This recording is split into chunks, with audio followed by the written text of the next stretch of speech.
Hey, this is Shelly Dirt Ranger. I'm out here at the Bowling Green KOA. As you can see, I'm starting off here in the back of the park. Right behind me there is the monthly rental sites that they have, $600 a month as of right now. And right across from there are the tent sites. The tents have water and electric included.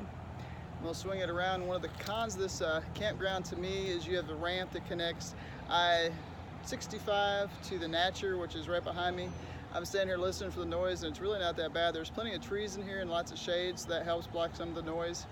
And then directly behind me, as you can see, there's a sign for the nature trail, which is right over here to the left of me right now. And then there's the pavilion that you can use. They have a dog park. They have 2 pay lakes.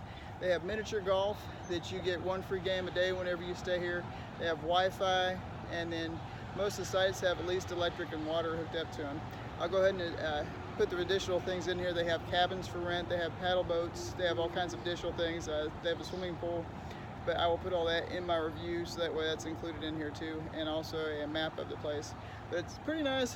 As usual, just like with the Yogi Bear camps, it's a little crowded for me. I like the state camps more, but it's a nice campground. So hope you are getting ready for the 4th. Have a good day.